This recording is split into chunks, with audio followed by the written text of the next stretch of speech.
decía que había una memoria universal, ¿no? Y que esta memoria universal conservaba tanto cosas buenas como malas y las volvía arquetipos. Son figuras que están vacías y que el tiempo las va llenando con lo que viven las sociedades de ese tiempo. En lugar de pensar, oye, bueno, pues es una persona que me está pidiendo ayuda o por algo se me está apareciendo, preferimos decir, no, pues si puedo lo grabo. Si se enteran que siguen los restos de Hernán Cortés en México, van a quemar literalmente el lugar en donde esté toda esa zona, y no solamente son fantasmas, son aparecidos, son dioses, son seres sobrenaturales. ¿Como dioses se aparecen? Sí, ¿A la fecha? Sí, no, es tremendo. El centro histórico es un vórtice sobrenatural en toda su expresión.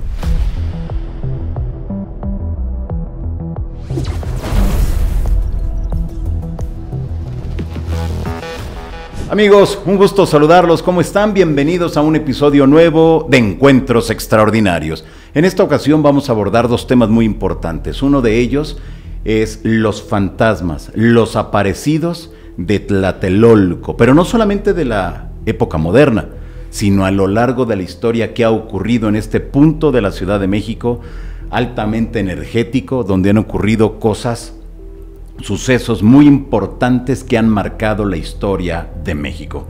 Y el siguiente tema va a ser los aparecidos de las guerrillas de Centroamérica. ¿Sabía usted que en medio de esos combates aparecían entidades anómalas? ¿No lo sabía? Pues quédese, porque hoy está con nosotros Chuy Campos. Él es escritor, conferencista, es una persona que ha estudiado hasta el doctorado de Antropología e Historia, y es nuestro invitado aquí en Encuentros Extraordinarios. Chuy, ¿cómo estás? Qué gusto saludarte. Mi querido Johanan, muchísimas gracias por invitarme nuevamente, y pues un saludo a toda la banda que se reúne a escuchar tu sabiduría, hermano. No, al contrario, gracias por estar aquí con nosotros, Chuy. Y bueno, lo que yo siempre me he preguntado desde aquella vez que vi un podcast tuyo, ¿qué hace un antropólogo ya con un doctorado hablando de fantasmas y dándole seguimiento a esas historias? No es lo normal y no es lo habitual, Chuy. No, en palabras de Carl Sagan, es un suicidio intelectual, decía, escribía en Contacto, ¿no? Esta novela formidable de Carl Sagan.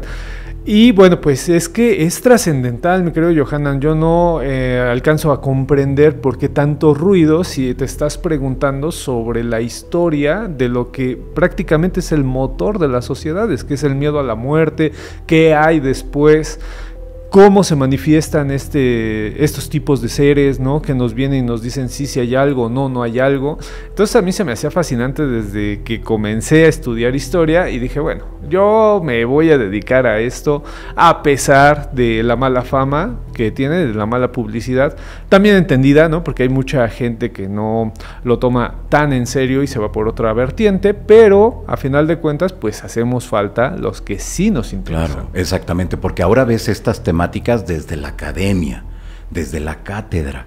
O sea, la historia está cambiando prácticamente, ya no es nada más el divulgador de los misterios, que en muchas de las ocasiones tenía diversas carreras que no tienen nada que ver con la antropología, la historia o la arqueología, pero vemos que ahora ya estás enfocado y que detrás de ti vienen otras personas también abocadas a esto.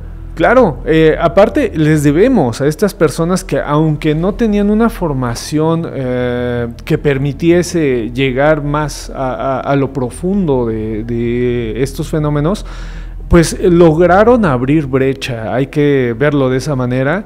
Hicieron que la gente se interesara mucho mejor que lo hiciera un historiador, claro, que no tiene esa formación, ¿no? El historiador simple y llanamente pues es un investigador, ¿no? Y al tener esta beta de divulgación, pues nos abrieron la brecha bastantes, ¿no? Que ya después vimos que pues faltaba algo, faltaba explicar las raíces antropológicas, las raíces históricas, las psicológicas y bueno, pues las sociológicas. Entonces pues les debemos bastante, y sí se ha subido a este movimiento pues mucha gente, ¿no? Que ya no se queda pues en el fantasma o en el asesino serial, no, sino que ya van más profundo, ¿no? Claro, tenemos el Centro Histórico de la Ciudad de México, un punto alucinante de historias, construcciones muy antiguas, y vemos que aún al 2025 siguen las apariciones, siguen esos fenómenos paranormales, Chuy.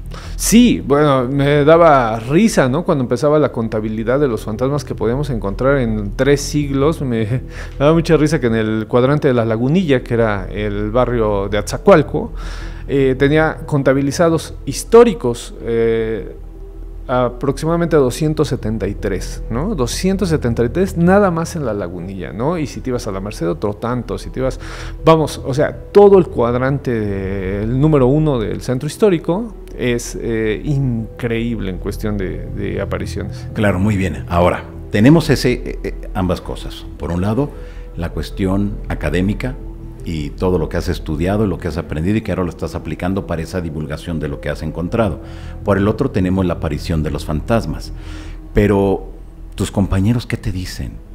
Pues mira, ya cuando comenzaron a notar que el trabajo tendía a estudiar la mentalidad de las personas, porque se tiende a negar la experiencia paranormal o sobrenatural. No, esto está fuera de los márgenes de la razón, ¿no? De esta razón ilustrada que nos impusieron desde las primeras guerras, sí.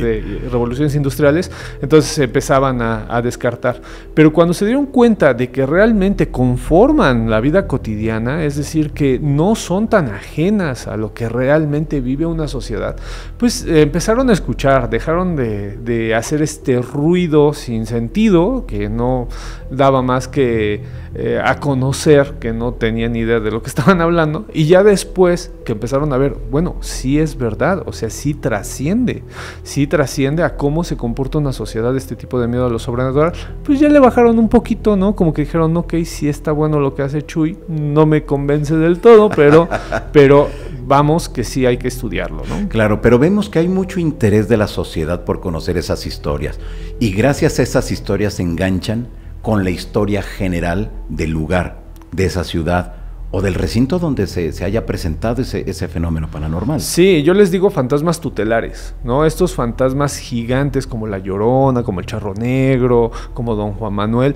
son fantasmas que son íconos de las apariciones cotidianas, ¿no? De estas apariciones que pueden ser tanto negativas, puede ser el susto o el espanto que le decían en el siglo XIX, o puede ser algo verdaderamente trascendental. Recuerdo mucho cuando te dice el médico, ya no hay nada que hacerle a su paciente, ¿no? Cuando estás en un hospital, y de repente ese mismo paciente te dice, bueno, es que me vino a visitar la Virgen, bueno, es que me vino a visitar la planchada, bueno, es que Exacto. Me vino a visitar, y le da alivio a esta persona. Entonces ahí se junta el fantasma tutelar con lo cotidiano, y eso le da sentido a la persona que está viviendo. ¿Cómo le vas a decir entonces que no es real lo que está viviendo, ¿no? Si le da alivio, si le da fe, si le da confianza, si lo abriga de cierta manera a pues resignarse ante la muerte de una persona, no es algo vano. Claro, ¿por qué consideras que le tenemos tanto miedo a la muerte? Porque ahí prácticamente se desprende todo esto. Pues hay distintas posturas, mi querido Johanan, o sea, hay quien dice que naces para la muerte, ¿no? Por ejemplo, el pensamiento estoico, naces para morir, y si tienes este pensamiento constantemente vas a tener una vida mucho más fructífera. Hay otros que, en cambio, obvian la muerte, ¿no? Hasta cuando ya les pasa algo fuerte es cuando empiezan los cambios trascendentales. ¿Cuántas personas en un momento dicen, yo soy ateo, les pasa algún accidente fuerte y de repente se vuelven las personas más religiosas del planeta? Yo creo que es dependiendo de tu misma experiencia de vida, cómo se da esta forma de entender los fantasmas, ¿no? Claro, exacto. ¿Realmente se aparecen? ¿Son fantasmas? ¿Son entidades del más allá? Te lo voy a responder con un ejemplo, ¿no? Hay un antropólogo español, se apellida Marino Ferro. Este antropólogo se da la tarea de ir a Colombia porque le decían que se aparecía una suerte de Santa Compaña, que es una procesión de monjes que se aparece y que es parte del culto a las ánimas del purgatorio. Cuando pasaban por las casas quería decir que se iban a llevar a la persona, ¿no? Él, intrigado, porque estaba muy activa la tradición todavía de la Santa Compaña, va a verlo con sus propios ojos a Colombia, y de repente todos los campesinos que estaban ayudándole le dicen, ahí está la Santa Compaña. Se sale de la casa de campaña donde estaba habitando y por más que busca, no encuentra la Santa Compañía, pero lo interesante de esto es que todos los campesinos sí la veían. O sea, lo interesante es que ellos sí podían verla y el otro no podía verla. Se preguntó durante años, ¿qué está pasando? ¿Por qué yo no pude verla? La respuesta en la antropología es que te preparas para verlas. Por ejemplo, una persona que se prepara desde el cientificismo cierra completamente las puertas de que le aparezca algo. Una persona que se debe a una tradición ancestral va a tener contacto con esto porque fue aprendido, no se lo negaron.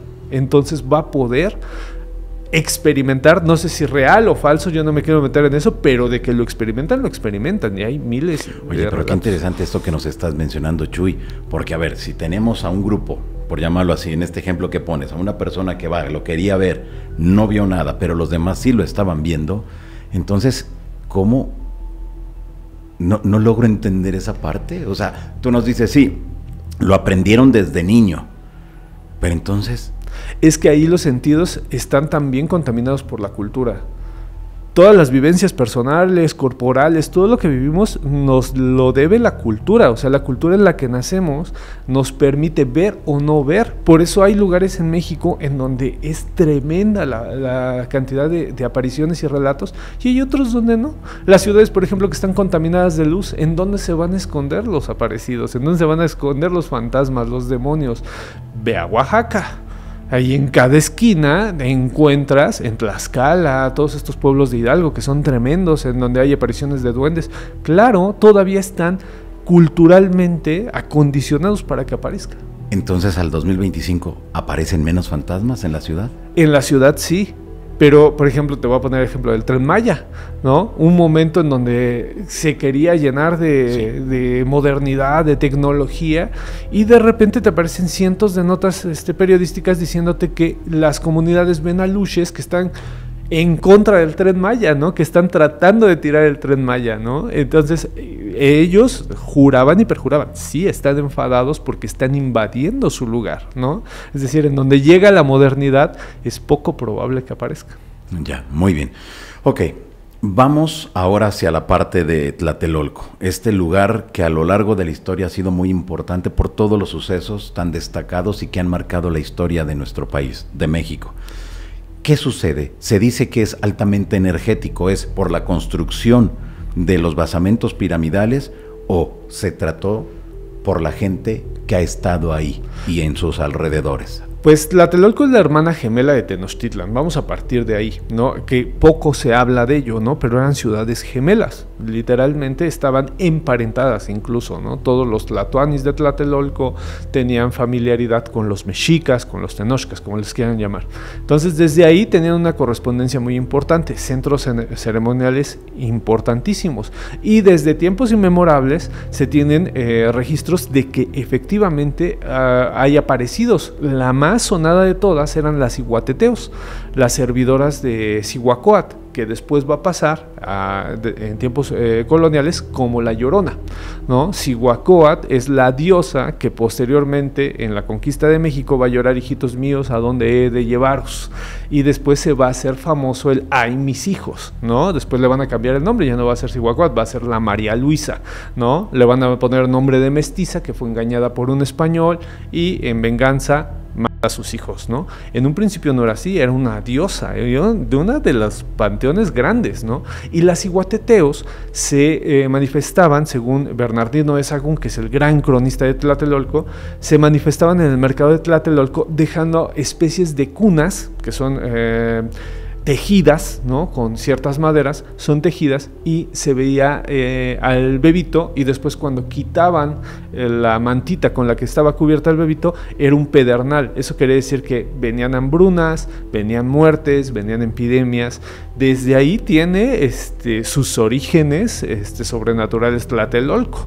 Después de que pasan este tipo de cosas y que las recopila Sahagún lleva el centro más importante de estudios antropológicos del siglo XVI en el mundo, lo lleva a Tlatelolco, que es el Colegio Máximo de Santiago Tlatelolco. Ahí el interés que tenía era volver a los caciques indígenas religiosos, o sea, literalmente frailes. No se lo permite la corona española. Pero ¿qué sucede ahí? que cuando está entrevistando, los vamos a conocer en la historia como informantes de Sagún. Estos personajes de alta cultura, no estamos hablando de cualquier persona, sino personas educadas en el Calmeca, que este tipo de personas le comienzan a explicar a Sagún la importancia del panteón mexica, del panteón náhuatl, y le empiezan a decir de las diosas, de los dioses, y no solo se quedan ahí, sino que empiezan con las tradiciones herbolarias, ¿no? Empiezan a explicarle cuáles son las plantas para curar, cuáles son las plantas para enfermar, Johanan. O sea, también le explica, si quieres lastimar a una persona con esta. O sea, tenemos un verdadero grimorio, literal, en la obra de Sagún. Vamos, o sea, incluso es tan importante que está digitalizado por la UNAM. Exacto. O sea, la UNAM tiene los 13 libros de Sagún, que son formidables, y desde ahí se habla de cientos de apariciones. Por ejemplo, está todas las manifestaciones de Tezcatlipoca. En Tlatelolco tenemos al Tlacatecolotl, ¿no? Que hiciera famoso la película Tizoc, que es cuando el tecolote canta "El indio muere". Están hablando de Tlacatecolotl, o sea, de este ser, esta manifestación de Tezcatlipoca que se aparecía, y que si te llega a ver un hombre búho, me imagino el susto, ¿no? Me imagino que lo único que se compararía sería este hombre polilla de Nuevo León, ¿no? Más o menos en ese tipo, en ese aspecto de imagen, se te aparecía y se acababa el mundo. No había, era muy mal agüero, ¿no? En formas de animales, mi querido Johanan, tenemos muchas manifestaciones en Tlatelolco. Claro. ¿Esto por qué se da? ¿Por la zona? Y vuelvo al punto, ¿será porque hay algo ahí que es muy energético? Sí, y aparte, ¿cómo entiendes el mundo? Volvemos al punto, ¿no? Ellos están hablando de una ciudad lacustre, están hablando de que está conectada con la naturaleza, no como las ciudades actuales, en donde tratas de alejar lo más que puedas a los animales silvestres y acercas a los domesticados. Acá no, hay una convivencia constante con animales lacustres. Por ejemplo, en el lago estaba este monstruo, ¿no? Que te jalaba, que lleva por nombre Ahuizotl, que te jalaba al lago y te ahogaba, ¿no? ¿Por qué? Pues porque era un miedo real que te ahogaras en el lago, ¿no? Había cientos de ahogados en Tenochtitlan, ¿no? Las garzas, ¿no? Las manifestaciones de las garzas, por ejemplo, que cuando se aparecían con espejos también eran Tezcatlipoca y predecían el futuro. Los búhos, los jaguares, que son raros en la zona centro del país y que están todavía escritos en los libros de Sagún. No, es una convivencia con lo salvaje, digámoslo de alguna manera, que pues justo todos los animales se vuelven tanto sagrados como sobrenaturales al mismo tiempo, ¿no? ¡Qué fuerte! Sí. Y mira que todo eso, realmente llegamos al 2025, Chuy, y no está tan divulgado como debería de ser, porque forma parte de nuestra historia, de nuestra cultura. Sí, volvemos al punto de que vamos a callarlo, son supersticiones, esto no pasó, nosotros ahorita somos personas que nos rige el raciocinio. No, no es así, no es así. Negamos gran parte de la cultura cuando negamos lo sobrenatural. Estamos hablando de esto de los primeros habitantes de la zona central de la República Mexicana. Exactamente. Chuy. Pero después llegan los españoles, llega la Nueva España. ¿Había también manifestaciones en Tlatelolco? Sí, claro, está La Llorona. La Llorona la manejan mucho en la zona centro, en la zona del centro histórico, pero Tlatelolco siempre ha tenido lloronas, ¿no? Ha tenido apariciones justo del Tlacatecolotl, ha tenido apariciones de jaguares, que son también de Tezcatlipoca, de monos, ¿no? Se aparecían monos también, ¿no? Y también eran de temer. A mí el que más miedo me da es un ser que se aparece, que no tiene cabeza, está abierto del plexo solar y está mostrándote el corazón. Entonces, si tú lograbas quitarle el corazón, ya no había problema. Pero si no le quitabas el corazón, madre mía, lo que se te venía. Es el fantasma de un sacrificado, ¿no? Okay. Entonces, por eso la falta de cabeza y por eso abierto el plexo solar. Es decir, que murió en sacrificio. Entonces, si tú le lograbas quitar el corazón, como el corazón era tan valioso en las culturas mesoamericanas, te concedía deseos, ¿no? Entonces era tanto malo como bueno al mismo tiempo. Y en Tlatelolco, te digo, para aventar para arriba. ¿Qué pasaba si no le quitabas el corazón? Pues terminaba muerto de espanto. ¿Cómo es la muerte de espanto? Se te va una parte de tu alma que no es dividida en el caso mesoamericano como en el cristiano. En el cristiano te dicen cuerpo y alma. Aquí no, aquí se puede dividir en varias partes. Incluso hay, por ejemplo, cuerpo, alma, nahual, ¿no? Hay un alma en la cabeza, hay un alma en el corazón, o sea, lo dividen de manera distinta. Y una de esas partes del alma te la quitan, entonces enfermas de espanto. Y todavía sigue, Johanan, o sea, todavía está, pues por eso curan de espanto. Pues te dicen, oye, es que está deprimido, no puede comer, se está yendo rapidísimo, tiene anemia. Eso lo explicaban los antiguos mexicanos, los tlatelolcas y los mexicanos en general, como muerte por espanto. Entonces tenían que hacerte un montón de rituales para que después de un par de meses, 3, 4 meses, pudieras pudiera volver esa parte del alma que te había robado el ser sobrenatural y volvieras a sanar. Ok. Todo ese conocimiento, ¿de dónde llegó? ¿Cómo lo obtuvieron? Pues hay dos partes. La primera es los códices antiguos, los prehispánicos, porque hay códices durante todo el periodo colonial, están los códices prehispánicos y los códices coloniales, y dentro de los códices coloniales, el más importante pues es el de Sahagún, el de los informantes de Sahagún, que también se le conoce como códice florentino, ¿no? Entonces es súper vasto de todo este conocimiento. Te digo, pues fueron que, si mal no recuerdo, 30 años de labor antropológica de este señor, ¿no? Que agarraba a todos los caciques, a todos los príncipes, a todos, y les preguntaba, oye, ¿y qué onda con esto? ¿Qué onda con aquello? Lejos de cómo nos lo vendieron, ¿no? Incluso en antropología, durante mucho tiempo se le denominaba a Bernardino de Sahagún como el primer antropólogo de América, ¿no? Literal, porque él recopiló todo esto, y hay un libro, que es el libro cuarto, en donde viene literal, así viene sobre idolatrías y seres sobrenaturales, ¿no? Y se tiende a explicarnos todo. ¿Se puede conseguir todos esos libros? Incluso digital, mi querido Johanan, para la gente que le llame la atención así como a nosotros, está en Archive, esta plataforma gigantesca, este acervo de medios digitales, está en el códice de Sahagún. ¿Qué cosas? ¿De forma gratuita o hay que pagar?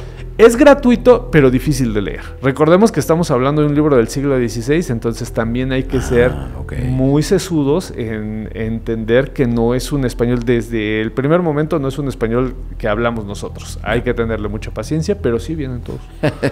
Ok, muy bien. Luego seguimos avanzando en el tiempo. Llegamos a la independencia, después la revolución.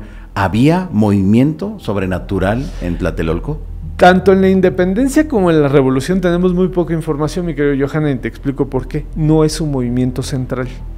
Tanto la independencia como la revolución. La independencia se da en la zona del Bajío de la Ciudad de México, principalmente, y la revolución es norteña. Solamente tenemos un caso, que es el caso de Zapata, que es en el sur, pero toda la revolución se dio en el norte del país. Ahí sí que tenemos, ¿no? Tenemos los fantasmas de los ahorcados, de los tesoros, pero Tlatelolco en este momento no se ve infectado. Es hasta 1915-16 cuando empieza el hambre en la Ciudad de México, es decir, que ya no hay suministros, ya no se puede abastecer a la ciudad, cuando empiezan ciertas cosas sobrenaturales, pero no este miedo a que te invadan pues, el ejército de Zapata o de Villa, salvo en Tlalpan, que es una zona en donde sí asediaba Zapata. Los demás, el centro de la ciudad se mantuvo de cierta manera pacífico. Entonces no tenemos tanta información. Muy bien. Me voy a adelantar en el tiempo, llegamos hasta 1968.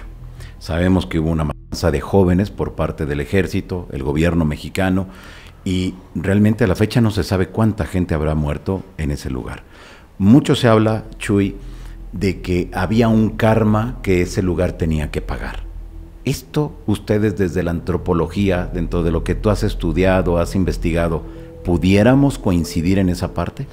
Es complicado llegar a esa conclusión. Lo que sí es interesante de ver es que cuando Mario Pani hace este circuito general en donde la idea de Pani era que todo se abasteciese en una sola zona, Pani tiene una especie de maldición, mi querido Johanan, porque cada centro que hacía se le caía, se le derrumbaba. O sea, no es solo Tlatelolco lo que hizo Pani, y todas, lamentablemente, todas sufrieron daños, ya fuera en el 68, en el 85. Tuvo una muy mala suerte. Era un gran visionario en arquitectura, una persona importantísima, pero sus centros habitacionales, la mayoría tuvieron muy mala suerte, tuvieron derrumbes, se cayeron. Entonces desde ahí había leyendas con las construcciones de Pani, ¿no? Que decía que había de emparedados, que había sacrificios, y Tlatelolco no se salva. No es solamente de Tlatelolco, y es muy difícil coincidir. Lo que sí es que había mucho accidente, eso sí que podemos asegurarlo. Imagínense ustedes el tamaño de la obra que era hacer Tlatelolco, el Tlatelolco de los 60. Era la primera vez que se veía algo al menos similar, ¿no? Es la obra más ambiciosa de Pani, y sí tuvo muchas muertes. Desde ahí se fue cargando la idea de que algo pasaba en Tlatelolco, y después viene este atroz asesinato que es orquestado por Echeverría y Díaz Ordaz, en donde matan a cientos de estudiantes y los empiezan a esconder a donde podían, ¿no? Recuerdo que las tanquetas salen justo del mercado, de la zona arqueológica de Tlatelolco, salen literalmente a asesinar a aquel que encontraban, ¿no? Entonces cerraron calles. Hay mucho testimonio de personas que decían, no solamente se los llevaban a tirar al mar, que no sé si recuerdes, ¿no? Sí. Era como que lo más sonado, sino que decían que había departamentos en donde estaban apilados, ¿no? Entonces ahí sí que hay una carga energética, porque no lo puedes, o sea, no puedes negar ese pasado, y que la gente tiene esa memoria, ¿no? Dicen, sí, justo en Chihuahua, en el edificio de Chihuahua, sí que se aparecen cosas, ¿no? Se oyen ruidos de personas que están pidiendo auxilio, ¿no? En pleno 2025, ¿no? Que van y tocan y dicen que por favor los ayuden. O sea, eso se sigue viviendo a la fecha. Sí, claro. Serían entonces las personas que estaban pidiendo ayuda para que no los mataran en el 68. Me voy a aventar una frase así como que muy conciliadora, ¿no? Es mucha coincidencia. Es mucha coincidencia que apiles cientos de cadáveres y después tengas este tipo de manifestaciones, ¿no? En el edificio. Claro, en ese punto quiero detenerme, Chuy. Desde la antropología se puede explicar qué sucede, por qué si en un lugar donde muere una persona, después comienzan esas manifestaciones que pareciera que ya no está, pero sí está. Pues quizá el que queda más acertado, según lo que veo yo, es Jung, con estas memorias colectivas, ¿no? Carl Jung, psicólogo suizo tan importante, decía que había una memoria universal, ¿no? Y que esta memoria universal conservaba tanto cosas buenas como malas y las volvía arquetipos. Son figuras que están vacías y que el tiempo las va llenando con lo que viven las sociedades de ese tiempo. Claro. Yo creo que ahí está la respuesta, porque pues a mí sí se me hace muy coincidente, y por más que te quieres poner en el plan de no pasa, no, esto no puede ser posible, güey, o sea, ahí está el testimonio, ¿no? Es que no hay más, ¿no? O sea, como tú dices, ¿será una mera coincidencia? Pues claro que no, ¿no? Si en un departamento apilaron los cuerpos y de repente empiezan a suceder esos fenómenos, quiere decir que realmente algo sucedió. Claro. Pero ahí, en ese aspecto, desde la academia, porque esto lo vemos en un departamento, pero también sucede en una zona arqueológica, también sucede en una casa, también sucede en una hacienda, también sucede en el cerro, en el monte. Claro. Es decir, no es nada más en un solo lugar, sino que a lo mejor los factores, Chuy, amigos, es de que alguien haya muerto o que a lo mejor se haya derramado sangre en ese sitio. Claro, ¿no? Y de nuevo la memoria, cómo recupera estas historias que tratan de olvidarse, y que por más que tratan de olvidarse, la oralidad es tremenda, mi querido Johanan. No las dejan morir y no las dejan morir, y pasan cientos de años literalmente y se siguen contando. Llegamos al 2025, Chuy, y vemos que en Spotify lo más escuchado de podcast tiene que ver con fenómenos paranormales. Si nos vamos a nivel Latinoamérica, lo más escuchado en Spotify son fenómenos paranormales. Claro. Vámonos a YouTube y nos damos cuenta que es muy parecido a las tendencias. Veo al 2025 un interés desmedido por estas temáticas. ¿Hay alguna posible explicación desde tu punto de vista? Yo creo que sí. Yo creo que, y lo he pensado mucho, va a ser la primera vez que lo digo así abiertamente, pues sí. Lo tenía guardado para mí. Pero pues Johanan es Johanan. Muchas gracias. Yo creo que la imaginación tuvo que migrar. Hubo un momento en donde la ahogaron tanto y le hicieron tanta mala fama, le dejaron esa idea de que lo imaginario es falso, cosa que es falsa, ¿no? Empezaron, todas las ideas surgen de la imaginación, que tuvo que migrar. Y qué mejor lugar que los podcasts, qué mejor lugar que la locación, en donde tu imaginación está libre. un tanto a merced del locutor, pero libre de imaginar y de llegar a las conjeturas que tú quieras. Es también una especie de respuesta a, oye, yo también pienso, oye, yo también puedo decir, sí se apareció mi papá, sí se apareció mi mamá, y no me interesa lo que digan psiquiatras, médicos, científicos. A mí me pasó, ¿no? La oralidad migró a los podcasts, migró a estos espacios, y por eso encontramos aquí las personas que en verdad tenemos ganas de continuar imaginando con la gente y continuar abriéndoles la oportunidad de creer. Pues encontramos un espacio bellísimo, hermano, en donde pues sí, efectivamente pueden, mientras están haciendo alguna cosa, sorprenderse e imaginar. Claro, yo he escuchado a diversos investigadores en Europa que aseguran que los latinoamericanos o los latinos nos creemos todo. Y todo compramos y todo damos por hecho. Pero esto no es así, porque la gente refiere que ha vivido algo, que no tiene una explicación, eso nos queda súper claro. Pero la gente vive algo, por eso lo cuenta. Y en muchas de las ocasiones le da miedo ir a ciertos lugares, Chuy. Ya había que preguntarse por qué piensa eso una persona de Europa, ¿no? Pues parece un museo, eso ya no tiene vida. Aquí hay vida, hay tradiciones, hay danzas, sigue funcionando. Aquí todavía hay vida. Allá pues es un museo, simple y llanamente. Pues sí, exactamente. Y también ya se hace muy poca investigación realmente, ¿no? Sí. Y en América vemos que no, que esto pero está a tope, Chuy. Sí. Pero qué bueno, porque nos damos cuenta entonces que esas historias que nos contaban nuestros abuelos o nuestros papás siguen tan vigente como si hubieran ocurrido ayer. Sí, y aferrarse a ellas, porque es parte del patrimonio cultural y universal. Los cuentos no son de un lugar, son de todo el mundo, ¿no? Aunque se enojen los europeos que quieran seguir manteniendo su museo. No, claro, son de todo el mundo y hay que nutrirlos, aferrarse a las historias de los padres y de los abuelos, que eso realmente es una herencia formidable. Claro, yo tenía unos amigos en Tlatelolco, no recuerdo cuál era el nombre del edificio, y cada que yo iba, pues en primera eran departamentos enormes, muy grandes, nada que ver con los de ahora. Claro. Eran departamentos muy grandes y recuerdo que yo les preguntaba, bueno, ¿y aquí qué sucede? ¿Qué se aparece? Y me decía, todas las mañanas entre las 5:30 y 6:30 escuchamos a alguien que está corriendo de un lugar para otro. Salimos porque hace ruido, no hay nadie. Pero al momento que, me decía mi amigo, al momento que mis papás abren, los demás vecinos que están ahí abren igual y todos se quedan, bueno, ¿y quién está corriendo? No, pues yo me asomé para ver quién era. Otro me decía, escuchamos el toque del caracol cuando no había nadie ahí. Claro.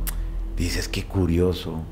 Y luego me decía que había ocasiones que escuchaban a mujeres gritando o gemir no de placer, gemir de dolor, okay, de que necesitaba ayuda. Inmediatamente igual salían para buscar y ver hacia abajo si alguien estaba atacando a una mujer. No había nadie. Pero lo más curioso, me dice, es de que él estaba en el cuarto, quinto piso, pero de ese piso hacia abajo todos se asomaban para ver quién estaba gritando.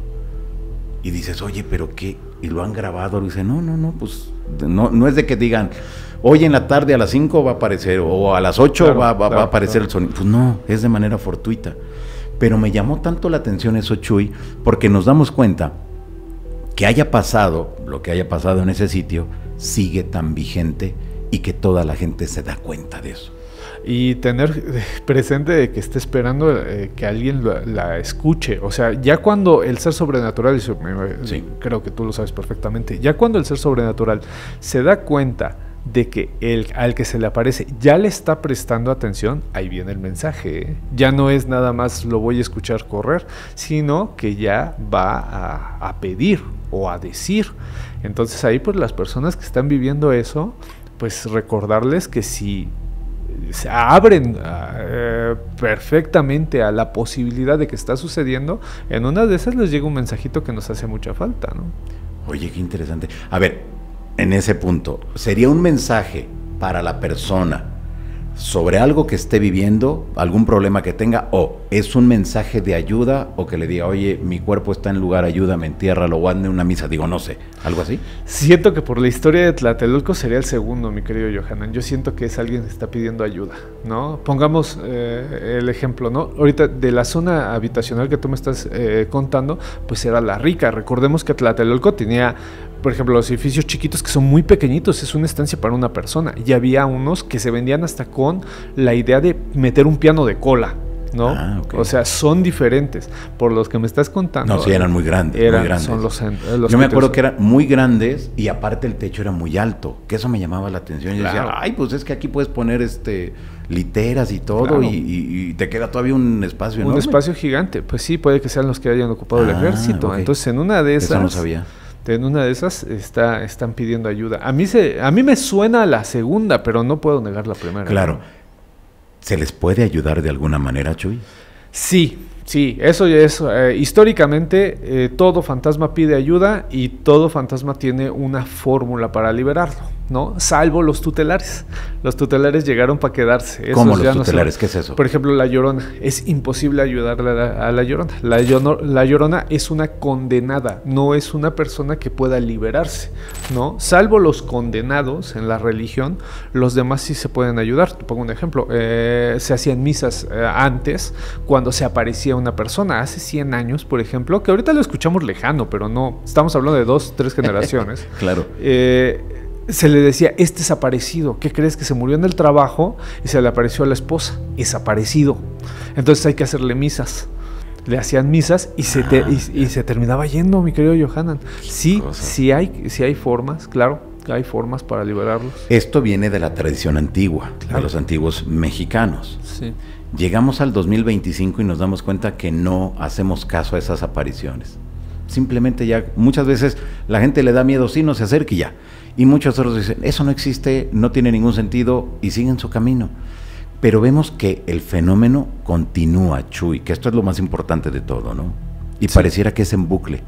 Lo mismo que contaban nuestros abuelos o nuestros padres, a lo mejor los hijos o los nietos los están mirando nuevamente, que el que aparece, o el que grita, o el objeto que se mueve, pero siempre pareciera como bucle, ¿no? Lo que está cambiando es la narrativa, mi querido Johanan. Antes había como que se prestaba más atención a lo que querían decir, y ahora se presta más atención a si lo puedo grabar. Entonces estamos perdiendo un montón de información por la contaminación que tenemos de redes sociales. En lugar de pensar, oye, bueno, pues es una persona que me está pidiendo ayuda o por algo se me está apareciendo, preferimos decir, no, pues si puedo lo grabo. Claro. Escúchalo. Y ya no disfrutas, pues. Exacto. ¿No? O lo escuchas, o lo miras, o lo grabas, o estás buscando el celular para grabar. Exactamente. Qué interesante eso, porque creo que no lo vemos de ese otro lado, pues, ¿no? Sí, no, hay que hacerlo. En esta labor antropológica, ¿no? Justo cuando entras en este estado de miedo, porque muchas personas me preguntaban, bueno, ¿a ti sí te da miedo? Pues, soy humano, claro que me da miedo, ¿no? Por supuesto que si noto que algo está pasando, que algo raro está pasando, voy a entrar en estado de alerta. Pero bueno, pues lo que trato de hacer en mi caso es que sí invada el miedo, pero también estar muy consciente de que si logro, en primera sería la respuesta que he buscado toda mi vida, ¿no? O sea, decir, sí, efectivamente hay algo después, ¿no? Ya puedo morir tranquilo, ¿no? Y en segunda, sí, claro. Comprender la otra parte. La he vivido de manera ritual. En un ritual sí que me han pasado cosas, pero en una aparición todavía no. Okay. Entonces, no has estado entonces frente a frente a ese misterio. No. ¿Y cómo lo he buscado, Johanan? ¿Cómo lo he buscado? ¿De verdad? No, sí. O sea, recuerdo mi señora madre, que seguramente va a ver esto, me llenaba de cosas y no, mamá, es al revés, lo que quiero es que me pase, ¿no? Porque estaba en este miedo, no, te puedes enfermar de espanto, te puede pasar eso. Nunca me ha pasado. Nunca. Y vas detrás de eso, buscándolo. Voy detrás de eso. Y en los rituales sí. Por muy científico, muy doctor, muy... Te metes un ritual algo. Y sí, o sea, lo vives intensamente. Ok, muy bien. En esa misma zona geográfica, Tlatelolco, llegamos a 1985, 19 de septiembre.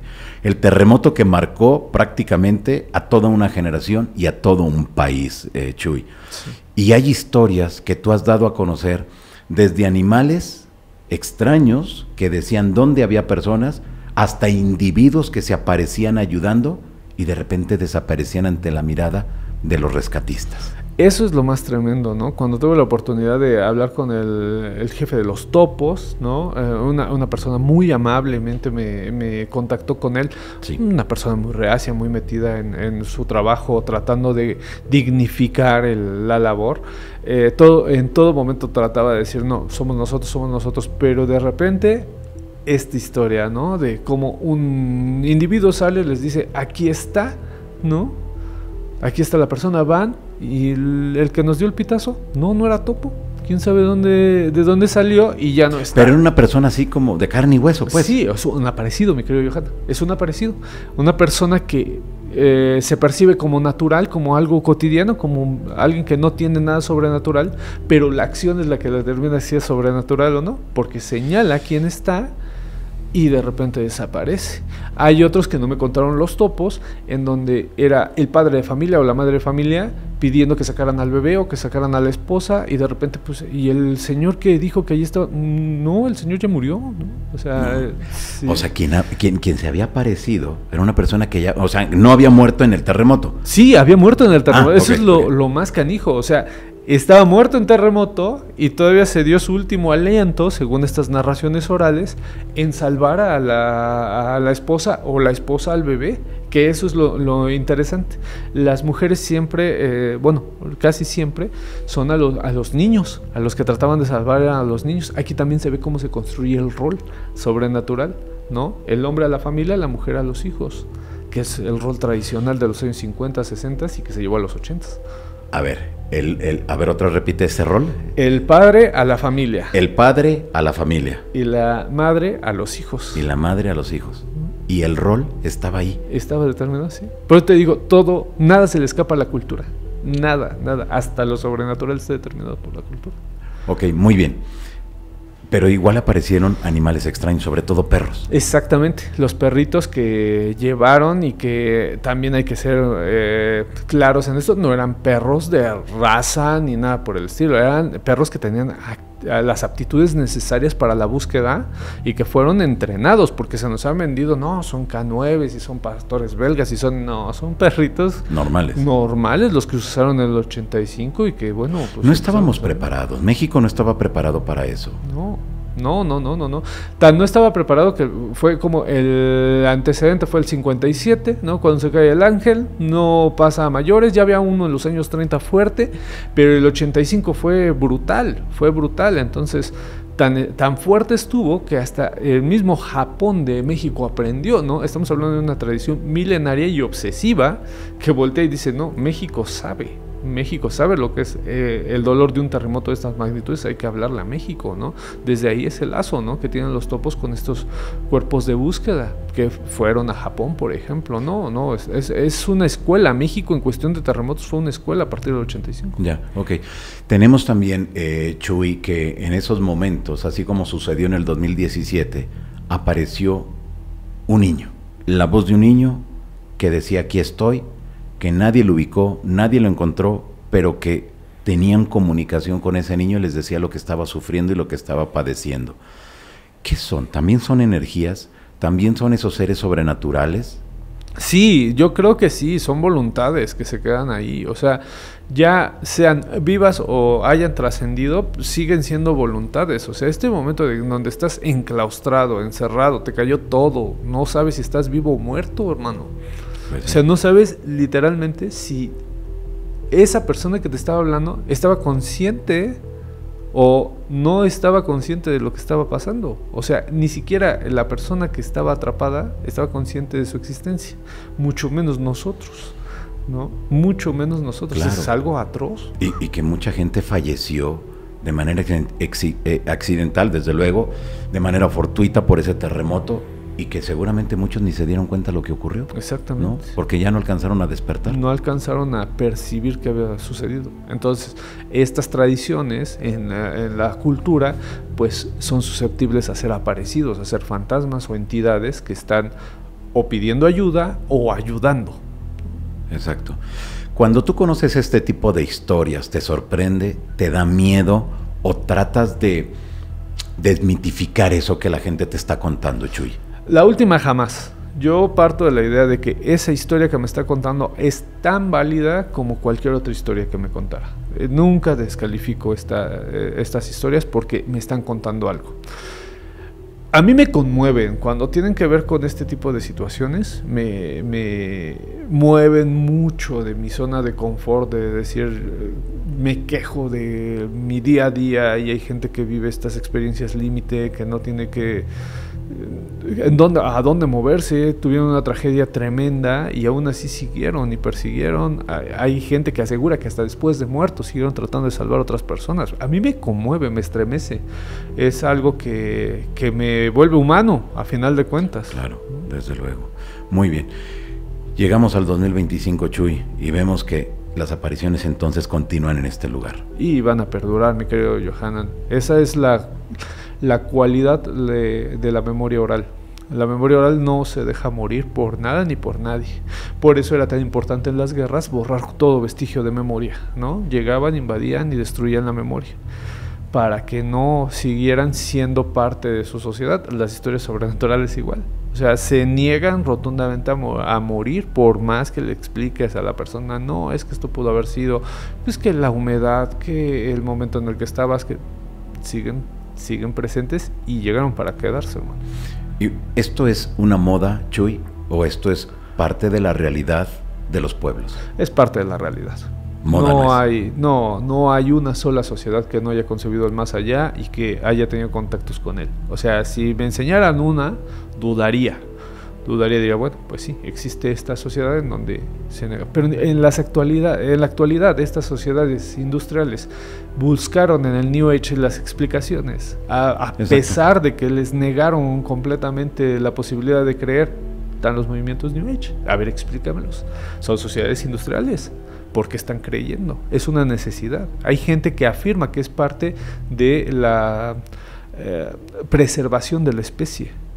Contar este tipo de historias. Imagínate qué trascendentes son. Qué fuerte, ¿no? Sí, está acá. Y nos damos cuenta que todos hemos vivido y todos tenemos una historia que contar, Chuy. Sí, y hay que abrazarla y contarla mucho, no dejarla morir. Claro, hay un punto de la Ciudad de México, ya sea en Tlatelolco o sus alrededores, donde haya mayor manifestación. El cuadro 1 del centro histórico, sin dudar. Que sería el mero centro, ¿no? El mero Palacio centro. Nacional, Catedral, toda esa zona. Toda esa zona, y no solamente son fantasmas, son aparecidos, son dioses, son seres sobrenaturales. ¿Como dioses se aparecen? Sí, ¿a la fecha? Sí. A ver, platica, sí, ¿cómo? Sí.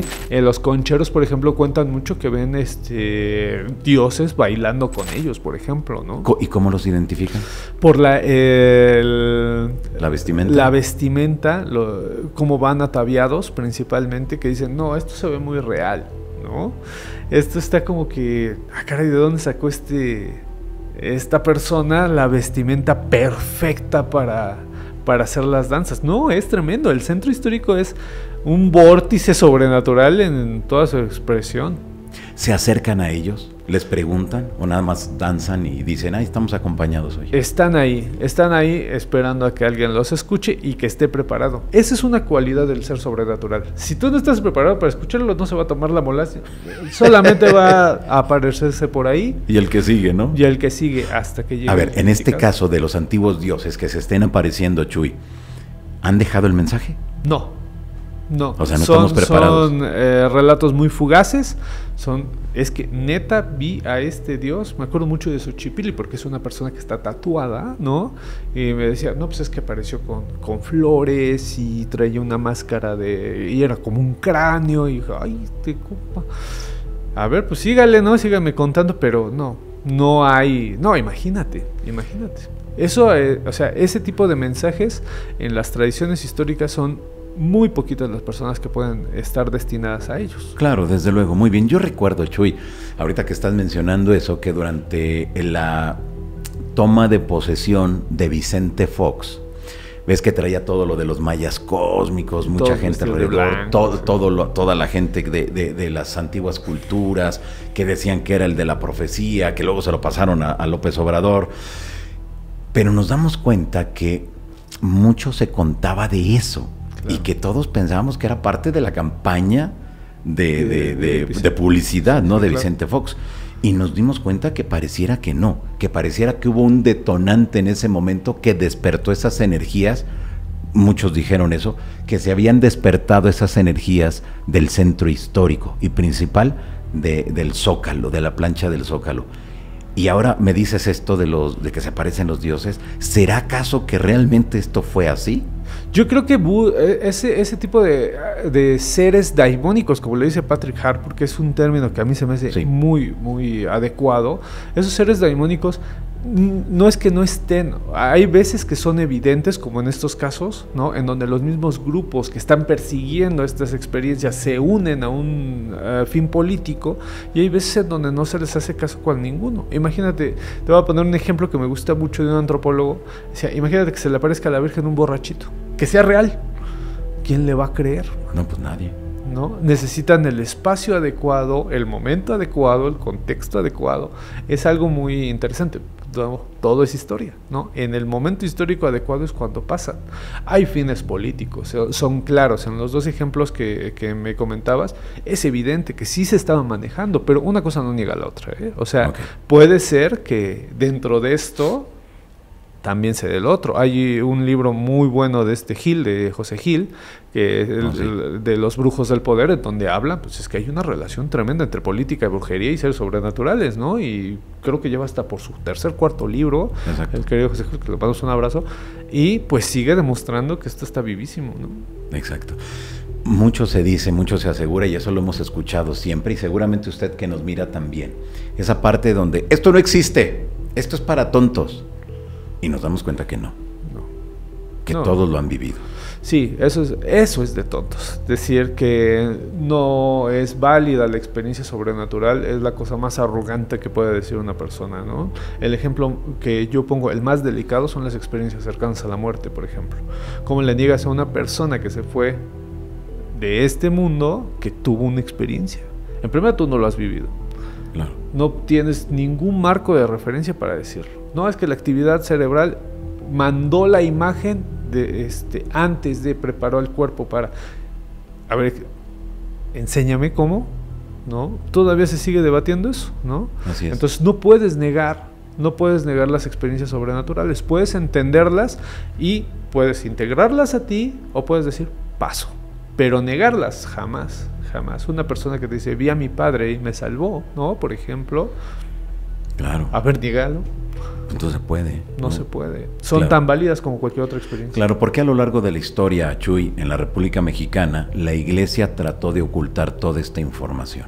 Pues es un monopolio. La Iglesia es un monopolio y también tiene sus fines tanto políticos como culturales, como religiosos, como económicos. Entonces, que le estén rezando a otro Dios, pues no conviene.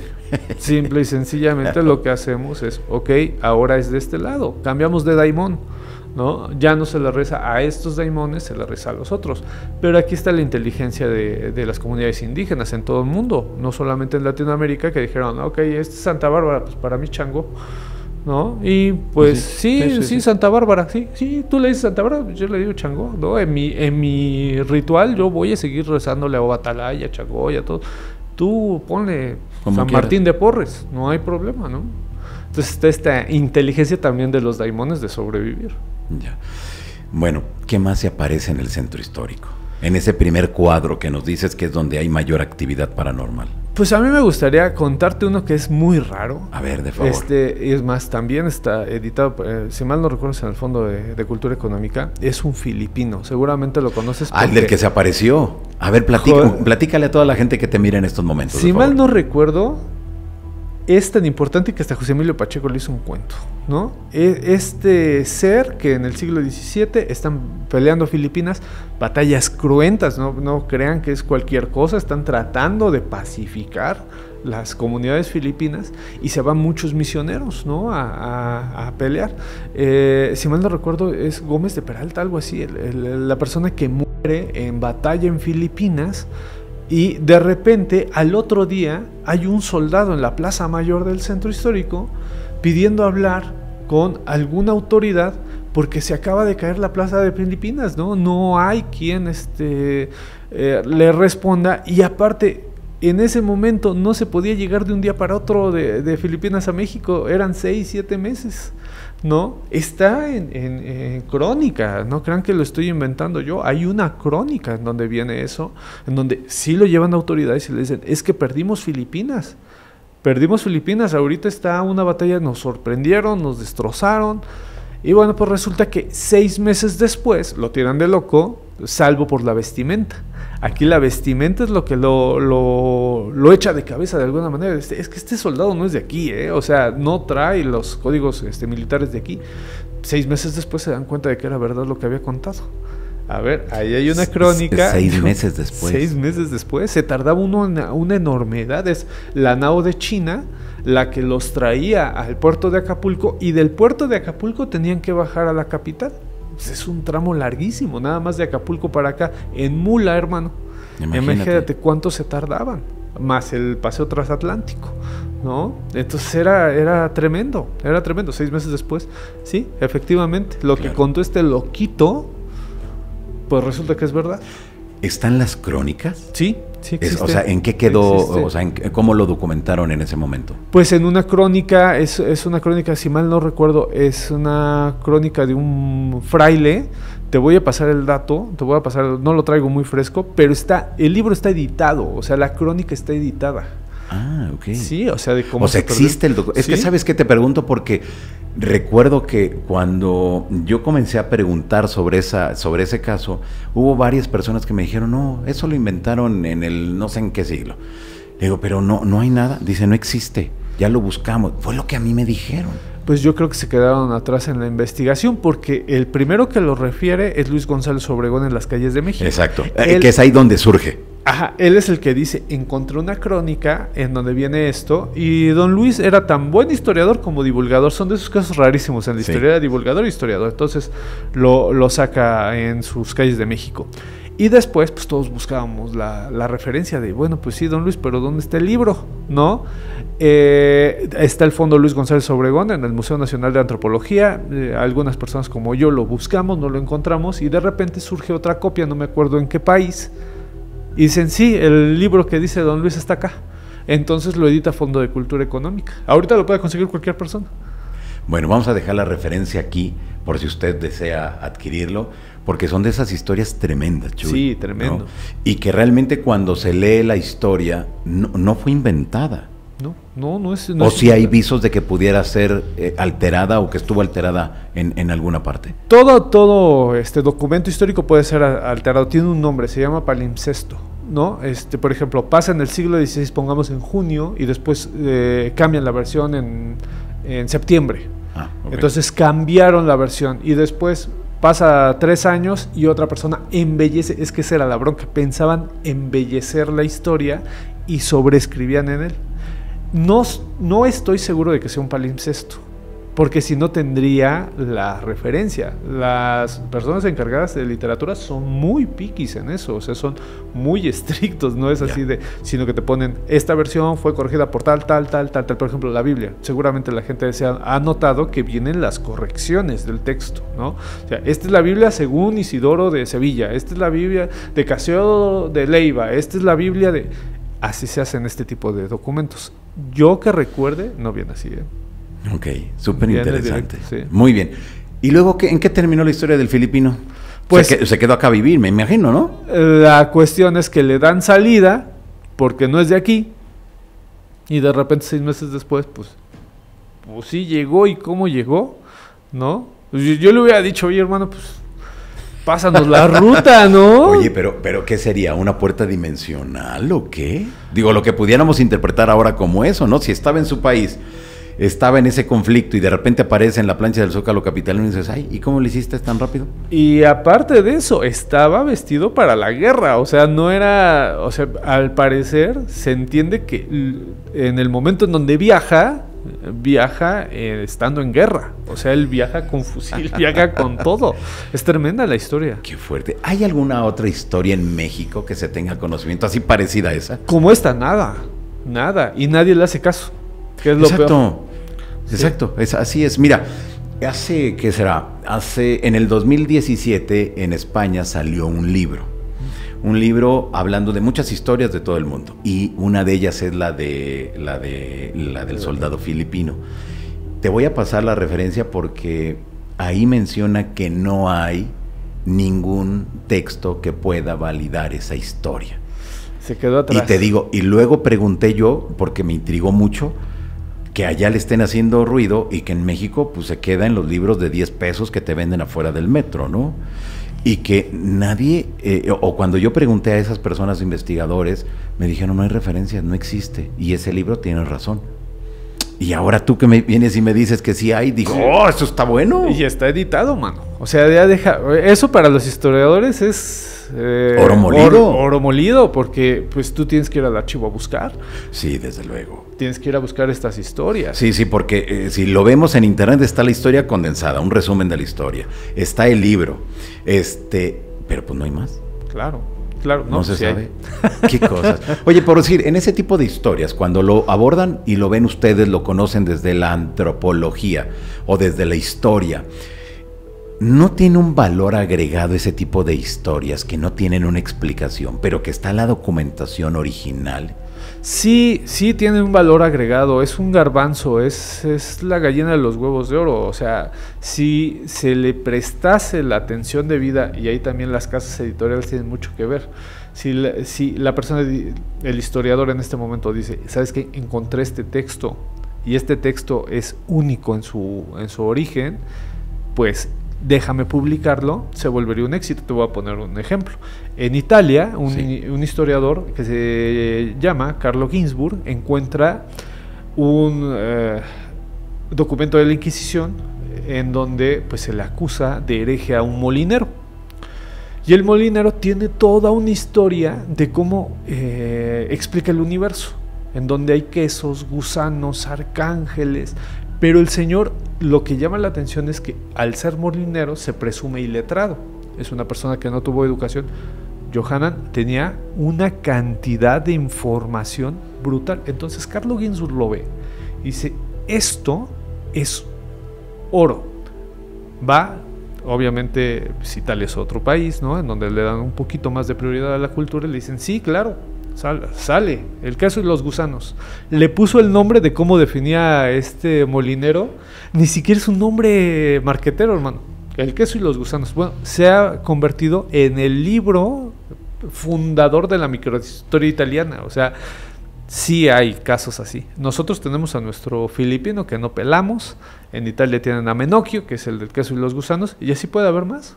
Claro, exactamente. Pero son casos increíbles, son casos alucinantes, Chuy, que yo no logro entender al 2025 por qué no le hacemos caso. Bueno, sabemos más de historia de otros países muy parecidas que a lo que ocurre aquí en nuestro país, ¿no? En la República Mexicana. Sí, no se le hace el ruido necesario y nos tachan de locos a los que los hacemos. Exactamente. Bueno, en el centro histórico, otro lugar muy importante es el edificio de la Santa Inquisición, donde estuvo. Tremendo. Muchas historias se aseguran, Chuy. Sí, ahí está al lado las cárceles de la Inquisición.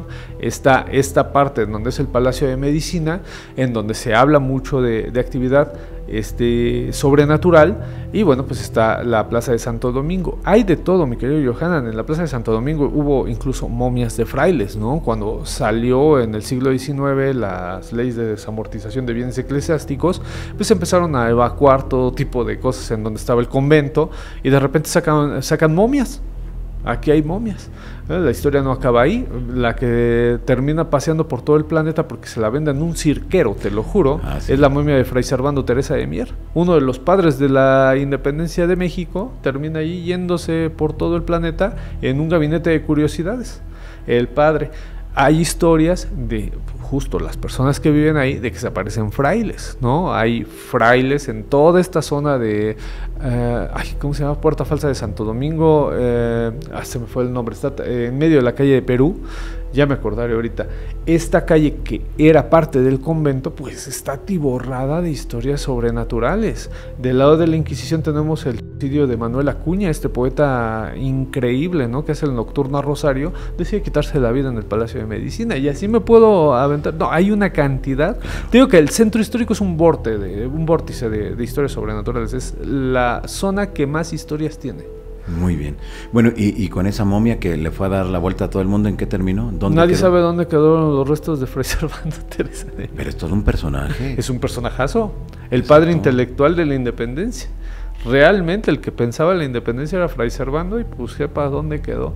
Se lo vendieron un cirquero. De eso sí sabemos. Sabemos que llegó un cirquero y dijo, pues, ¿a cuánto la momia esta? Y pues esto.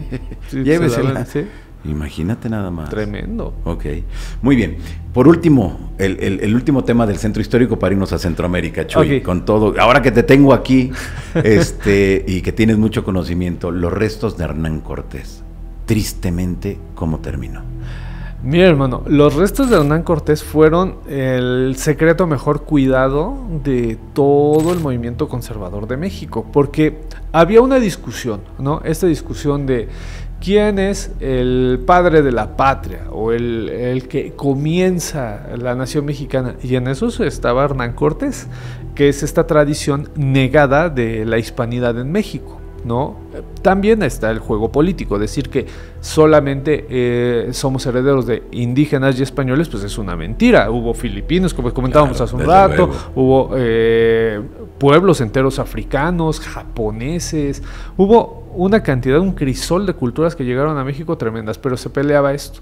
Y entonces la facción conservadora lo que hace es, oye, ¿sabes qué? Si se enteran que siguen los restos de Hernán Cortés en México, van a quemar literalmente el lugar en donde esté, porque es el traidor más grande de la historia, ¿no? Entonces guardaron silencio, mi querido Johanan, durante siglos, hasta que salió en el Hospital de Jesús, escondida en esa iglesia, estaban los restos de Hernán Cortés, pero hasta codificado, o sea, era una cosa tremenda de que se trataba de guardar mesura por completo de los restos de Hernán Cortés, y ya actualmente pues sigue sin hacérsele mucho ruido. Salió en el 2010, ya no pudieron así como que obviar, no, pues es que viene la familia de Hernán Cortés, que todavía hay herederos, y dijeron, ok, pues sí, es que sí, siempre sí tenemos los restos, pero pues los teníamos escondidos, usted perdone, no lo fueran a quemar la iglesia. Y salieron los restos de Hernán Cortés, pero durante mucho tiempo fueron negados. Se pidieron de España para México. Recordemos que Hernán Cortés muere en España. Justo después de que se le hacen están las cartas cortesianas, y piden la corona española, le dicen, regrésate, no puede desobedecer esa orden. Desobedecía a Velázquez, al gobernador de Cuba. Por eso fundó la Villa Rica de la Veracruz, para no darle cuentas. Y después lo mandan a requerir a España y se muere en juicios.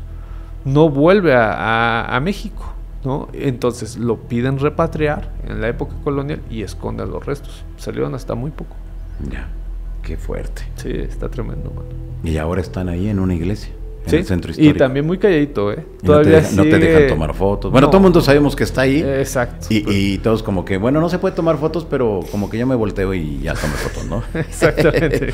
Oye, pero es una historia muy fuerte, ¿no? La de tremendo. los restos de Hernán Cortés, todo lo que implicaba, y que, bueno, ahora ya no está tan fuerte esa pelea entre los mexicanos y los españoles, como lo quisieron ver desde el gobierno, y nos damos cuenta que si se hubiera dado a conocer exactamente dónde estaban, pues estoy seguro que hubieran tratado de sacarlos. Claro, sí, en otro tiempo, ¿no? O sea, reciente, hubiera sido una locura. O sea, hubiera sido una locura, porque es así de, caray, no, que traidor, ¿no? Que pasa la historia como eso. Exactamente. ¿No? Por esta historia romántica, esta historia de buenos y malos, ¿no? Exacto. Pero ¿sabes también que me doy cuenta? He estado en España, en el pueblo de Hernán Cortés, y y todo el mundo dice, sí, pues es un conquistador muy importante, esto, aquello. Pero yo no veo a las autoridades que digan, vamos a traer los restos para acá. Pues a mira, la fecha.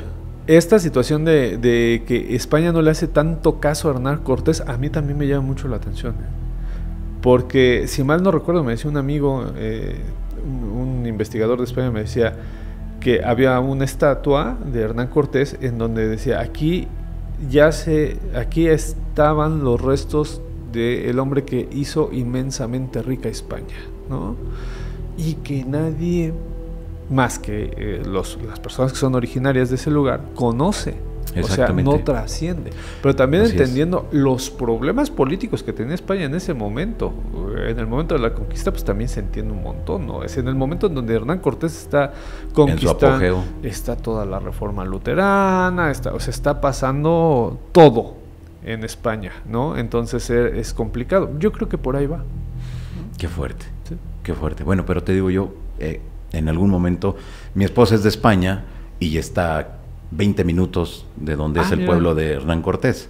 Y desde luego la primera vez que yo fui dije, yo quiero estar ahí. Y efectivamente está ahí la estatua de Hernán Cortés. Nadie le hace caso.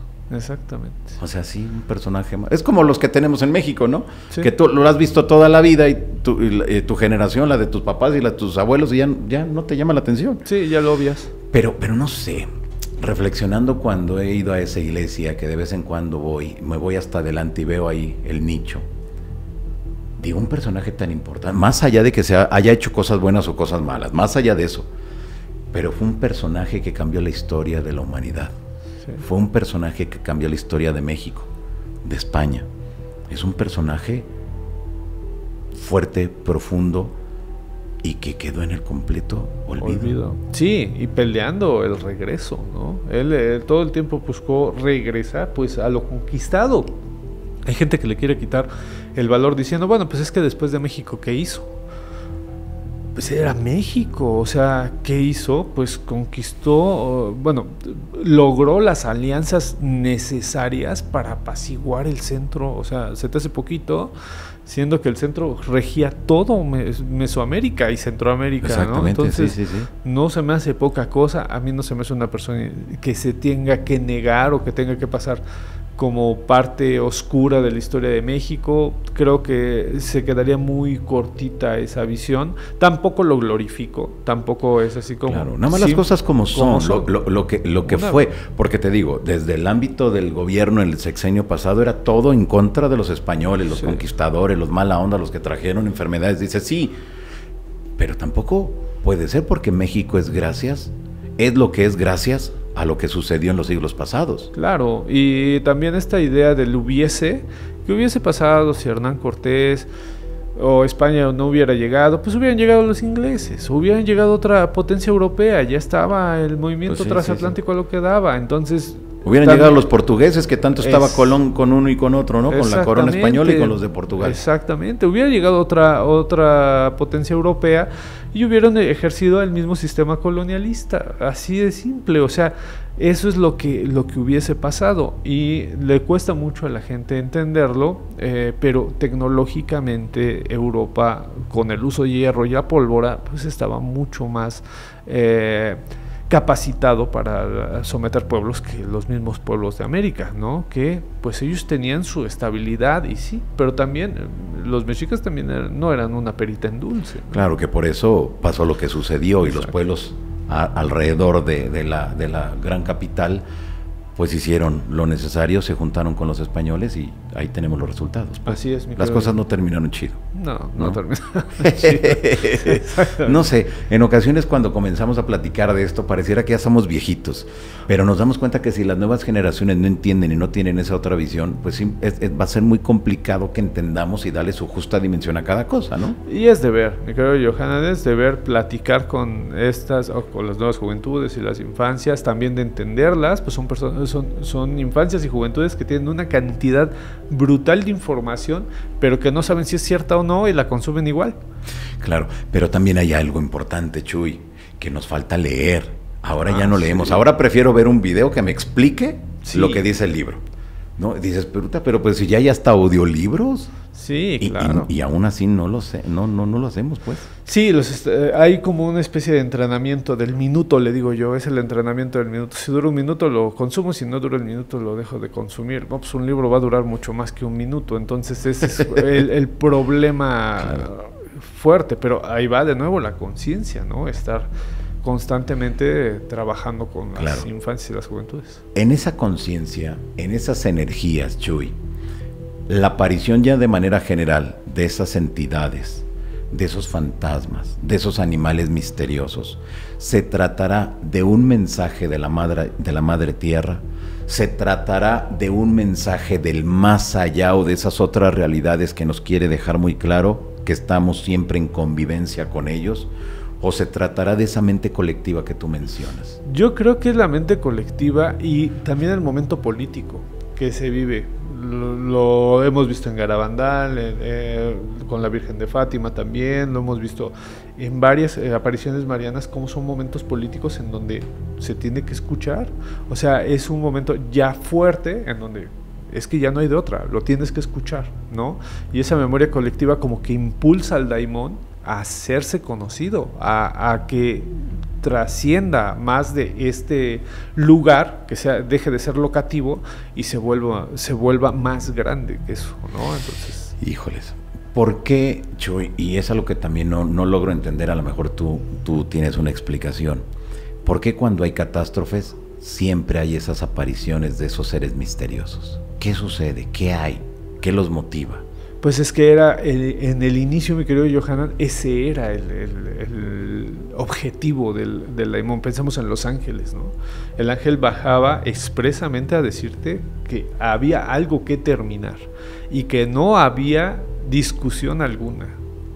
Esto es una orden. O sea, lo que el ángel llega a transmitir es una orden. Todavía las apariciones marianas son mucho más bondadosas. Si no cambias, puede pasar esto, ¿no? O tenemos que hacer esto. Incluso en las apariciones de Garabandal, por ejemplo, en donde explica, vas a pasar por esto, pero es necesario, ¿no? No, el ángel es directo, esto se acabó, ¿no? Se me manda el patrón y que ya se acabó, ¿no? Este tipo de cosas son tremendas. Ese era en un principio el objetivo del ser sobrenatural. Ahorita lo hemos naturalizado, pero justo enviar el mensaje contundente era su propósito. Claro, muy bien. En ese mismo sentido, nos vamos a Centroamérica. Vemos que durante muchos años estuvieron en guerrilla, estuvieron en disputa, y la sociedad no estaba nada bien. Los países estaban completamente desequilibrados.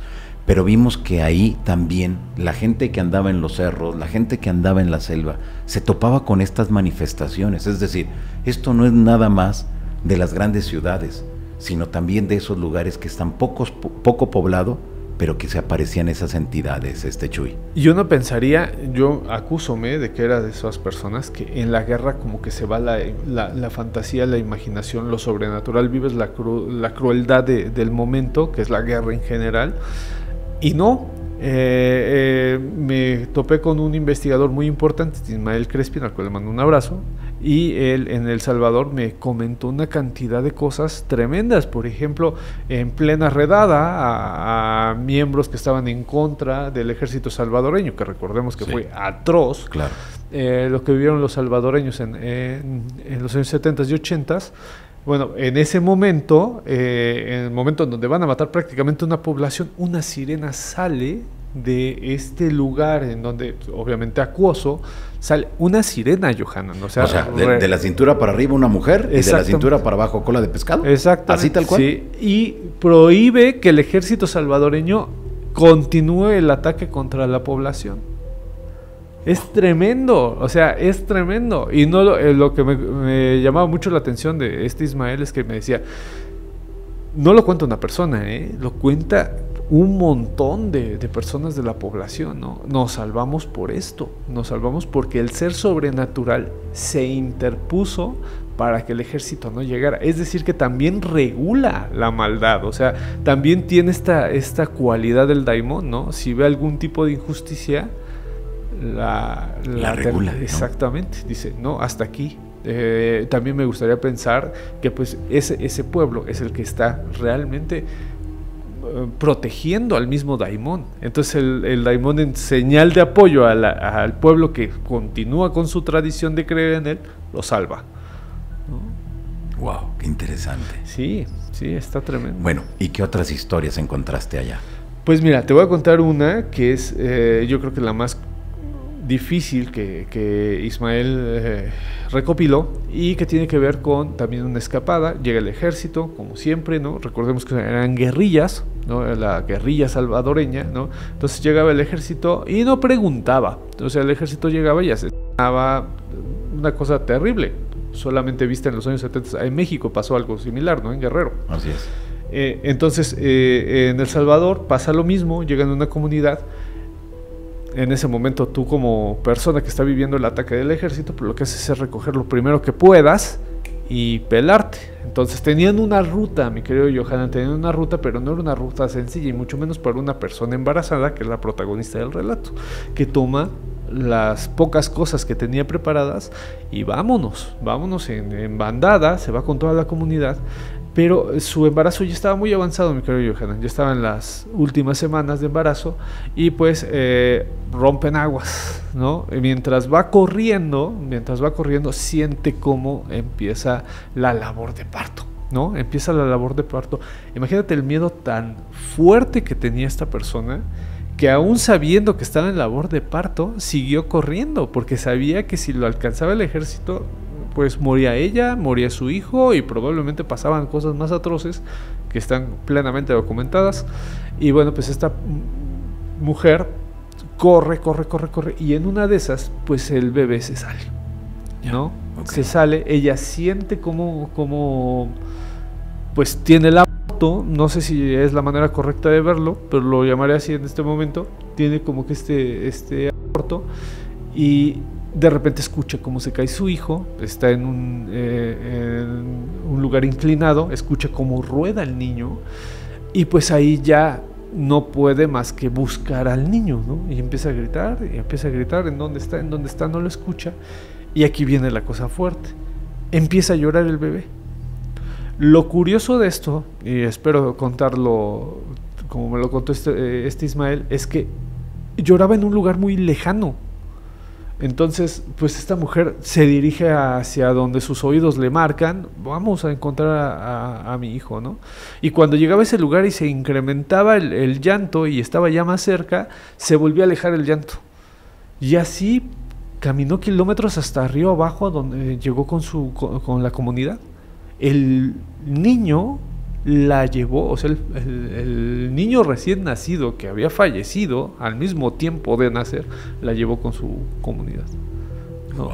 Entonces llega esta mujer completamente destrozada diciendo: es que perdí a mi hijo y está llorando y ya no puede estar vivo, le respondía. ¿Cómo crees? O sea, tu hijo ya murió.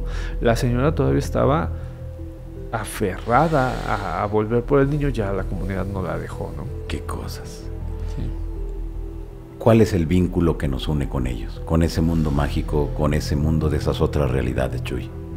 Pues mira, yo creo que la necesidad de pensar que seguimos aquí a pesar de que no estamos visibles. Físicamente. No, exactamente. Yo creo que es esa necesidad de pensar que todavía esto que me está ocurriendo es importante, ¿no? O sea, no puede acabarse, ¿no? La vida no puede acabarse nada más porque no la alcancemos a ver como nuestro cuerpo está acostumbrado, ¿no? Entonces esa necesidad de trascender pues ha hecho que persista y que la conexión con los seres sobrenaturales, o que se creen, como ustedes lo quieran ver, pues está en un continuo y no va a terminar jamás, por mucha ciencia, por mucho... No va a terminar. Claro. Nuevamente te hago la pregunta, Chuy. ¿Es una moda? Yo creo que no. Yo creo que es la memoria colectiva. No si fuese una moda, es una moda de que 5,000, 6,000 años. Pues Es constante. De toda una vida, claro. De toda una vida. Yo recuerdo lo que me contaban mis abuelos, las historias. Recuerdo lo que me contaban mis padres. Y ahora yo se los cuento a mis hijos. Es exactamente lo mismo, no ha cambiado absolutamente nada. Desde luego, ha cambiado la ciudad, ha cambiado el lugar donde ocurrió, pero en sí el fenómeno sigue siendo el mismo, Chuy. Sí. Ahí está presente con nosotros. Está presente. Y si te vas así, si haces el ejercicio de irte para atrás, por ejemplo, los primeros entierros en donde pues ya se da una noción de alma, ni siquiera fueron de Homo sapiens, fueron de neandertales, en donde embellecían a los cadáveres, porque la muerte pues es fea, la muerte hace que el cuerpo se descomponga. De las primeras clases que di en la ENA, yo les decía: el muerto, el fantasma, el muerto, sí te enferma. Ah, ¿cómo cree, profe? Claro que te enferma, acércate a un cadáver y vas a ver que te enferma, porque está en proceso de putrefacción. Claro. Tiene enfermedad. Que tú pienses que el fantasma te va a hacer daño surge de ese miedo primigenio al que el cadáver te enfermaba, ¿no? Los primeros entierros ni siquiera fueron Homo sapiens, fueron neandertales. Después se adquiere ese conocimiento de estos primos hermanos, que son los neandertales, y todas las ramificaciones de Homo sapiens empiezan a llevar este tipo de rituales, ¿no? Entonces, desde siempre ha existido esto. Qué cosas, qué interesante, Chuy, platicar contigo, que nos hayas compartido todas estas historias tremendas y así nos pudiéramos seguir días completos, ¿no? Es tan rica lo que tenemos en la República Mexicana. Es tremendo, hay que leer, así como estábamos platicando hace un momento, tanto leer como contar, que no se muera, solamente limitarnos a grabar y, ay, es que aquí se ve y aquí, no, hay que contarlo y hay que leerlo también. Perfecto. Tus redes sociales, ¿dónde la gente puede entrar en comunicación contigo? Pues miren, está mi canal, que es el Sensación de la Historia Mexicana, y dentro de poco cambia nombre a Chuy Campos Fantasmólogo Historiador. Así se va a llamar, lo pueden buscar. Y en redes, en Insta es a donde estoy más activo actualmente, aunque también en Twitter llevo el mismo nombre, que es Chuy-Campos o Perfecto. Chuy Campos Hernández, en alguna sale, pero ahí me arroja como de los... Perfecto, y aquí abajo en la descripción del video van a encontrar los links directos de las redes sociales de Chuy para que vayan, conozcan y háblanos rápidamente de tu libro antes de que nos vayamos. Pues tuve la suerte de escribir un libro con mi querida amiga y conductora del programa El Foco de Canal 40, esta Beca Duncan, que se llama Luis y Caro contra los fantasmas de la ciudad. Lo ilustra Carlos Vélez. Es un libro en donde dos niños encuentran un grimorio en Tlatelolco. Ándale. ¿No? Okay. Que surge en Tlatelolco y a partir de ahí empiezan a utilizarlo para ver a todos los fantasmas del centro histórico, que les cuento que son bastantes. Entonces los niños, acompañados de su perrito, que se llama Petrochelo, van a hacer una aventura al mundo que pues nos niegan, que es el mundo de lo fantástico. Está muy padre, lo edita Penguin Random, su sello Alfaguara, y pues lo pueden conseguir en cualquier librería. Perfecto, y le ha ido muy bien. Sí, ya vamos en nuestra segunda edición, a punto de agotarse. Híjole, qué chido. ¿Y viene una tercera o ya no? Yo creo que tercera edición sí, y probablemente ya estamos en puertas del segundo libro, de la continuación. Dale, tienes que regresar acá cuando lo tengas, tienes que venir a presentárnoslo y que la gente, bueno, se entere de esto que estás haciendo en esa divulgación, investigación y divulgación de tantos misterios, ¿no? Claro que sí, mi querido Johanan, cuando me abres las puertas, es verdad muy grato venir acá a platicar contigo. Perfecto. Chuy, muchas gracias. Te agradezco un montón. Hermano, muchísimas gracias. Gracias. Amigos, han escuchado ustedes a Chuy Campos hoy aquí en este encuentro extraordinario.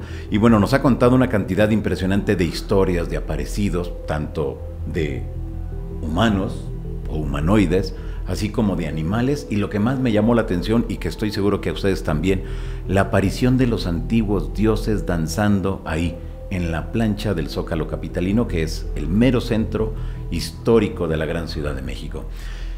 Desde luego que son historias que siempre nos llevan a muchas reflexiones, son historias que siempre nos van a mantener en vilo, porque queremos saberlo todo, queremos vivenciarlo, queremos experimentarlo.